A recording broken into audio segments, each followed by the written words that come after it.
Place à notre invité, Maître Merveille Mbouyi-Lundende. Il est membre du comité directeur de l'ASBEL dénommé la Convention pour la liberté et l'égalité, CLÉASBEL en sigle. Avec lui, nous allons parler de l'assistance juridique qu'ils apportent aux personnes vulnérables et démunies. Maître Merveille, bienvenue encore sur ce plateau. Merci, madame. Est-ce qu'on peut connaître un peu l'objectif de cette initiative clé? Oui, bien entendu, l'ASBEL Clé, d'abord pour la petite présentation, c'est une association sans but lucratif constituée selon la loi congolaise sur les ASBEL.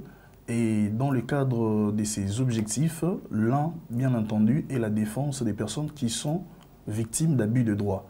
Et sous la houlette de son coordonnateur, Maître Dani Olekoyanana, nous avons conçu et initié ces projets dénommé victimes indigentes du procès, VIP en sigle. Et cela est parti par ce que nous rencontrions comme avocats lorsque nous descendions dans certains milieux carcéraux. Nous étions en fait butés à ces problèmes qui revenaient de manière récurrente, comme quoi il y avait énormément de détenus qui étaient en prison, dans les lieux de détention, sans pour autant avoir été jugés. Ils pouvaient être là pendant 10 mois, 12 mois, 24 mois. Et nous avons cherché à interroger ce qui freinait au fait ces jugements-là de ces prévenus, puisque comme vous le savez, la Constitution, dans son article 19, alinéa 2, établit que tout le monde, toute personne arrêtée a droit à ce que sa cause puisse être entendue, et c'est dans un délai raisonnable. Alors, lorsque nous avons interrogé les faits, nous nous sommes rendus compte que c'est la notification de la date d'audience à la victime qui posait problème. Et ces personnes-là ne pouvaient pas le faire parce qu'elles étaient des personnes indigentes. Or, le juge est tenu par le principe de contradictoire comme vous le faites, c'est-à-dire avant qu'il ne puisse procéder, il doit entendre toutes les parties en présence. Lorsqu'il ne sait pas entendre une partie, il ne peut pas avancer. Et il y a toujours cette formule-là qui est d'ailleurs sans effet, enjoindre à la greffière ou au greffier de régulariser la procédure à l'égard de la victime. Et à tout moment, on leur demandait de revenir, et d'ailleurs, un disait, on me demande à chaque fois de revenir à la week-end, il ne comprenait pas qu'on disait à la week-end. Donc, au-delà de l'ignorance de cet obstacle procédural qui gissait en eux, nous avons compris qu'est-ce qui bloquait et nous nous sommes dit, c'est le cas pour nous de pouvoir aller vers certaines juridictions lorsque nous sommes bien entendu consultés et approchés par ces détenus qui acceptent que nous puissions comparaître et les assister, nous, avec nos propres moyens de bord, avec nos propres argent, nous avons dit nous allons rendre un service à la République, c'est-à-dire nous payons nous-mêmes ces frais de justice-là qui bloquent la procédure et on régularise la procédure. Ce qui pourrait rassurer les justiciables qui nous suivent en ce moment, c'est le fait que d'abord c'est une association qui n'est composée pour la plupart que des avocats. Alors est-ce que vous n'avez pas peur de, par moment, marcher sur les principes habituels de votre déontologie, c'est-à-dire vous faites pas un sacerdoce, donc vous travaillez gratuitement, alors que dans les barreaux, il y a déjà des services d'assistance gratuite. Non, madame, il y a une singularité qui nous démarque avec le service d'assistance gratuite qui, effectivement, existe au sein de nos différents barreaux. La singularité est telle que nous nous occupons que des personnes qui sont détenues. Or, au niveau, bien entendu, des barreaux, l'aide judiciaire gratuite que les avocats peuvent apporter ne concerne pas que les personnes qui sont détenues et ne concerne pas que les affaires pénales. Okay? Alors nous avons une démarche assez singulière et nous travaillons dans le cadre de notre ASBEL, dans le cadre de notre liberté associative. C'est de cette manière-là que nous sommes en train de faire cela. Et aussi, nous n'allons pas vers ces prisonniers-là pour leur demander à ce que nous puissions... Et comment vous faites pour sélectionner les bénéficiaires de vos actions? Effectivement, nous avons établi un critérium. Et il y a 5 critères. notamment, puisque nous n'allons pas vers ces gens-là pour leur solliciter notre concours, notre aide, il faut déjà qu'ils puissent accepter que nous puissions comparaître pour eux. Ça, c'est le premier critère. Le deuxième, ces personnes-là doivent être en détention. Ils doivent être dans des situations procédurales anormales comme troisième critère. Et voilà, entre autres, sur les 5 critères, si je peux ajouter, ils doivent, bien entendu, à part le fait d'être en détention, être en situation procédurale anormale, ne pas avoir d'avocat, être aussi indigente. Et cette indigence-là, elle est appréciée par nous-mêmes. Puisque, contrairement à ce qui se passe... Est-ce qu'il n'y aura pas de complaisance, justement, dans l'appréciation de l'indigence? Parce que les actes... Être indigent, ça doit être prouvé par un document officiel. Bien entendu, voilà pourquoi j'allais en venir, pour dire qu'au niveau de nos barreaux, il faut que l'on puisse amener une attestation d'indigence. Une attestation qui coûterait 30 $, alors que ces gens-là qui croupissent au sein des prisons manquent peut-être 10 $ pour que le greffier régularise la procédure à l'égard de la victime. Alors, partant, nous avions dit, comment est-ce possible que nous puissions nous asseoir sur ces formalismes de l'indigence, c'est-à-dire avoir une attestation qui coûterait 30 $ alors qu'eux-mêmes manquent du dollar. Voilà pourquoi nous-mêmes, nous avons dit que nous apprécions l'indigence par nous-mêmes. Donc, il arrive, Maître Merveille, des situations où des détenus qui sont en prison, qui ont eu des avocats, qui les ont assistés pendant un temps et après, ces avocats ont disparu. Et comment vous faites pour qu'il n'y ait pas conflit d'intérêts et au niveau de votre barreau, que vous ne soyez pas interpellé au niveau du Conseil de l'ordre? Effectivement, en tant qu'avocat, nous ne pouvons pas nous départir des règles déontologiques qui nous régissent. Est-il vrai que lorsque vous atterrissez dans un dossier où il y a eu un avocat, l'idéal serait de pouvoir prendre langue avec cet avocat, savoir l'état d'avancement du dossier, savoir si il y a des obligations des clients envers lui qui n'ont pas été honorées, et à partir de ce moment-là, vous succédez. Est-ce que vous payez aussi les honoraires à vos confrères à la place? Dans le cas où vous êtes... Depuis que nous avons commencé, nous ne sommes pas tombés sur un dossier où nous avons trouvé un avocat. Mais le jour où nous tomberons dessus, nous allons effectivement nous conformer à ce qu'exige notre déontologie sur la succession d'avocats. Alors, qu'est-ce qui vous donne ce courage et cette liberté de penser qu'un dossier qui est resté longtemps entre les mains d'un avocat qui l'abandonne et vous pensez le réussir et avancer? Ben, vous savez, dans notre milieu, il y a plusieurs raisons. Il y a effectivement plusieurs raisons, bien entendu, mais le premier courage qui nous habite, c'est ces soucis-là de servir la nation. Nous venons, nous trouvons que ben voilà, il y a un dossier qui pose problème. Alors nous nous interrogeons pourquoi l'avocat n'est pas là. Parce qu'il n'y a pas que de problème dans le chef des clients, mais dans le chef d'avocat aussi. Il y a un certain nombre d'événements malheureux qui sont à mettre dans l'actif des avocats. Il a eu l'argent, il a disparu, il ne vient plus jamais. C'est entre autres des problèmes. Et nous pouvons comprendre que dans ces genres de circonstances-là, c'est peut-être un des freinages qui s'ajoute au dossier qui était déjà bloqué. Et nous pouvons avancer là-dessus. Mais comme je vous l'ai dit tantôt, nous n'avons jamais rencontré un dossier où il y avait un avocat, puisque au départ, nous demandons, quand ces détenus-là viennent vers nous, nous leur posons la question s'ils ont des avocats. S'ils ont des avocats, nous ne marchons pas. S'ils n'ont pas d'avocats, ok, nous avançons. Alors, la Convention pour la liberté et l'égalité, c'est ça le nom de votre ASBEL. Bien entendu. Et évidemment, on sent un sous-entendu de dénonciation quand vous tombez sur des cas flagrants d'irrégularité où peut-être un juge aurait demandé de l'argent pour soit condamner ou libérer un détenu.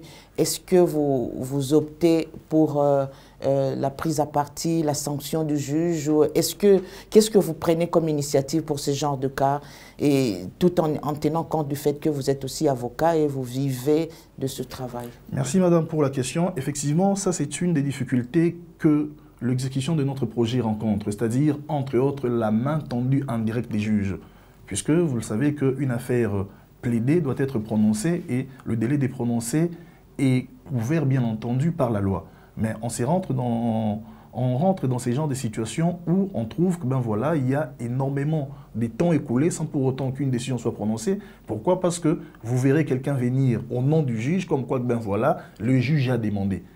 Et lorsque vous ne satisfaisez pas à ces désirs-là des juges, soit votre affaire est jetée dans les oubliettes, ou soit il y a même des condamnations fantaisistes.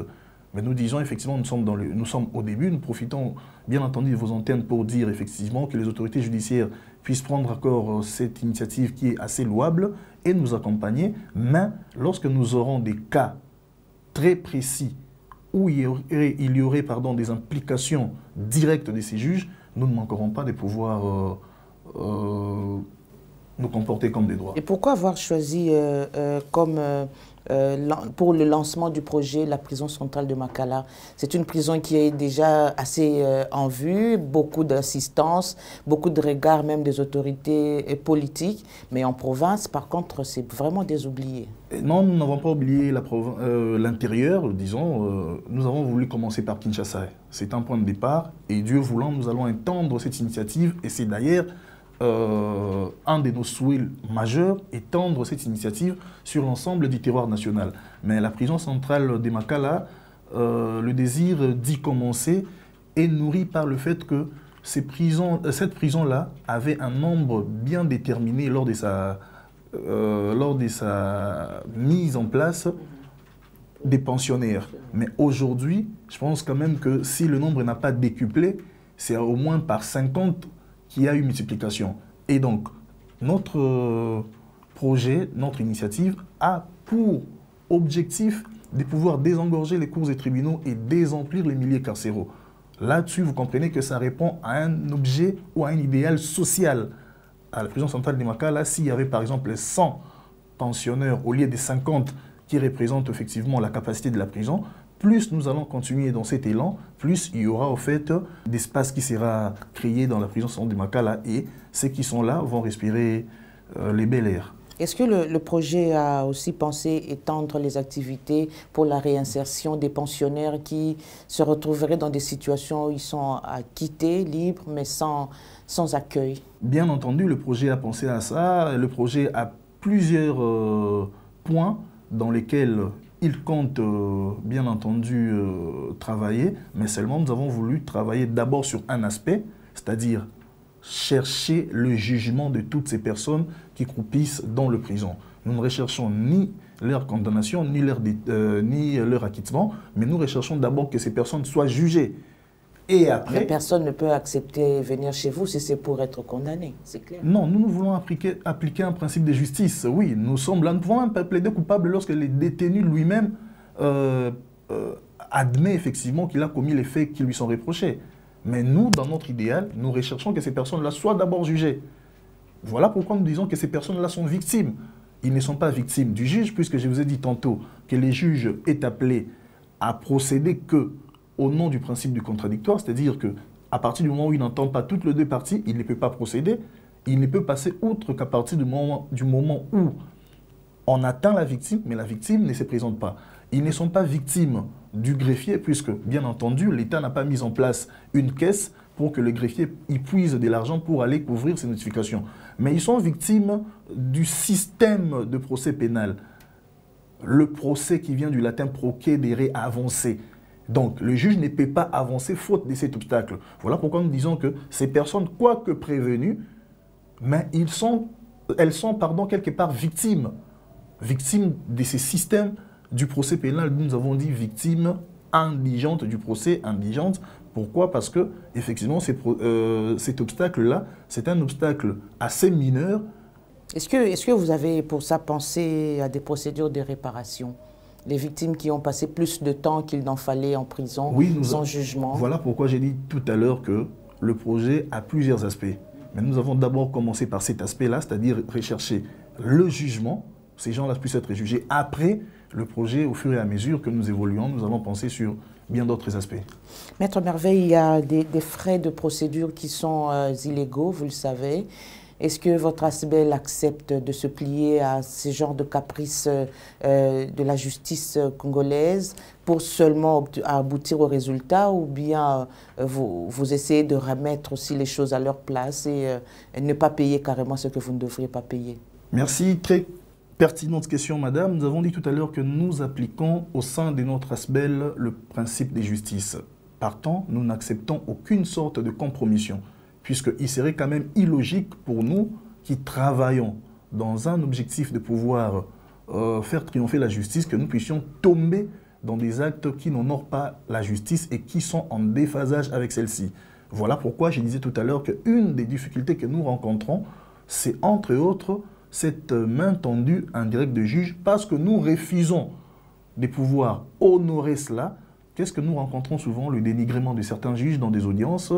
Nous rencontrons entre autres le refus de prononcer nos affaires, des condamnations fantaisistes, parce que, entre guillemets, on ne coopérerait pas. Mais nous disons, nous allons tenir notre bonhomme des chemins. Nous avons déjà commencé à écrire à certaines autorités judiciaires et nous allons continuer. Et au fur et à mesure que nous avançons, nous allons effectivement mettre en place une série d'actions allant dans le sens de décourager ces comportements-là auprès de ceux qui en seront en terre, bien entendu. Alors, votre ASBEL existe depuis 3 ans déjà, oui. Mais le projet a été mis en place il y a 1 mois, il y a 3 mois. 3 mois. Il y a 3 mois et jusque-là, vous n'avez que 30 dossiers sur la table. Est-ce que c'est normal? Non, non, nous avons plus de 100 dossiers déjà plaidés. Et là, le mardi passé, s'il faut faire le cumul de tout ce qui a été plaidé, nous sommes à plus de 10 dossiers, je dirais à plus de 15 dossiers plaidés.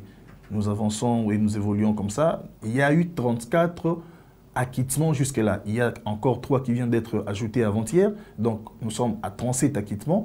Mais déjà 9 ont été libérés et nous poursuivons dans ce sens-là. Puisque nous avions dit, nous recherchons certes le jugement de ces gens-là, mais à partir du moment où il y a des acquittements, puisqu'à la base, ces personnes-là sont considérées par nous comme indigentes, et comme vous le savez, pour faire libérer une personne des prisons, il faut dépenser des moyens. Nous disons, pourquoi pas leur venir en aide, question qu'ils puissent quitter ces milieux carcérales-là, parce que déjà, lorsque vous êtes libéré, faire ne serait-ce qu'un jour après, un jour de plus en prison, c'est aussi une irrégularité. Alors, nous ne pouvons pas continuer à vouloir que ces irrégularités-là puissent s'amplifier. Voilà. Et il y a une question quand même qui me fait sourire. Pourquoi avoir lancé ce projet si activement en pleine période électorale? Est-ce qu'il y a des raisons politiques cachées? Aucune raison politique cachée. Vous le dites cachée. Très sincèrement. Très sincèrement, aucune raison. Et puis, de toute façon, nous allons en prison. Nous ne savons pas, comme vous le savez, les affaires judiciaires, vous savez quand est-ce qu'elles commencent et vous ne savez pas quand est-ce qu'elles finissent. OK? Alors, nous allons en prison. Qu'est-ce que nous allons rechercher? Puisque déjà les opérations normalement visibilité médiatique. Non du tout, puisque les opérations normalement vont prendre fin d'ici là. Or, nous continuons avec le projet. Vous n'êtes pas en relais, vous n'allez pas voter. Et comment, à partir de ce moment-là, penser ou asseoir notre projet sur un calcul d'intention électorale? Aucunement. Ça a juste une coïncidence avec cette période électorale qui vient d'entamer, mais du moins, le projet a été conçu depuis longtemps. Nous vous parlons de 3 ans depuis que l'association a été mise en marche, mais seulement l'exécution vient de se faire il y a de cela 3 mois. Voilà. Alors, le groupe, le comité directeur, comme on dit, de la Convention pour la liberté et l'égalité, c'est des avocats, oui. Et pas les moindres, des avocats chevronnés. Est-ce que vous pensez concilier, justement, vous détacher du système habituel judiciaire du pays, décrié d'ailleurs par beaucoup, notamment les influences politiques, les trafics d'influence éparses qui sont dans le pays, et travailler calmement en toute sérénité? Oui, nous pensons travailler calmement en toute sérénité parce que, bien entendu, nous sommes avocats.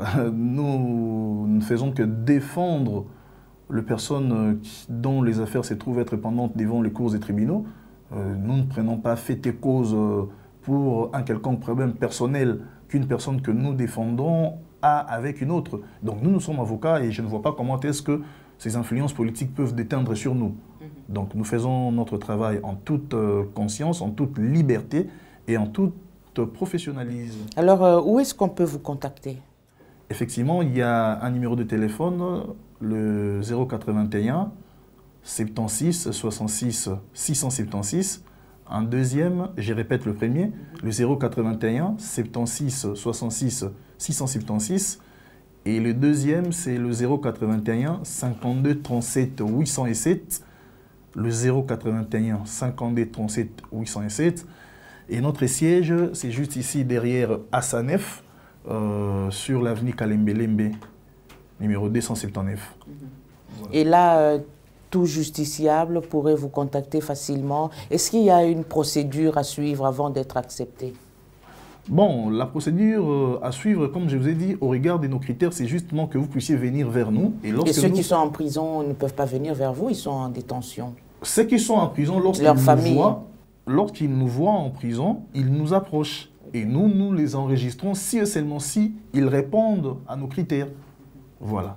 Est-ce que vous avez un partenariat avec le ministère de la Justice et les autres institutions étatiques du pays? Nous avons déjà écrit dans le sens de solliciter un partenariat avec le ministère de la Justice et nous comptons nous étendre, notamment avec aussi le Conseil supérieur de la magistrature.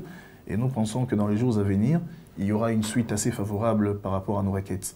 Maître Merveille, qu'est-ce que vous avez envie de passer comme message à ceux qui vous suivent à cet instant? Vous leur regardez droit dans la caméra. Ce que nous avons envie de passer comme message en cet instant, c'est notamment que toute les personnes éprises de justice puissent intégrer ces projets que nous sommes en train d'exécuter et que toute influence judiciaire allant dans le sens de pouvoir mettre en mal la réalisation de ces projets puisse être ôtée, notamment par les autorités judiciaires. Elles ont beaucoup à jouer en ce qui concerne l'état des droits dans notre pays et l'état des droits a parmi ses composantes une qui est le droit au juge. Donc, je venais de rappeler un principe constitutionnel qui est que toute personne arrêtée doit être entendue par un juge et dans un délai raisonnable. Voilà pourquoi nous donnons corps à ces principes et il serait quand même assez malheureux que nous puissions être combattus par les autorités judiciaires puisque ces travails-là, nous le faisons et ils en sont quelque part bénéficiaires, tous les opérateurs du secteur judiciaire. Donc, et que tous ceux-là qui sont tentés de nous soutenir, qu'ils ne puissent pas hésiter, qu'ils puissent nous soutenir. Voilà le message qui tenait à passer. Maître Merveille Lundende, merci d'avoir accepté de répondre à toutes ces précisions et questions de Justicia TV. C'est moi qui vous remercie, madame.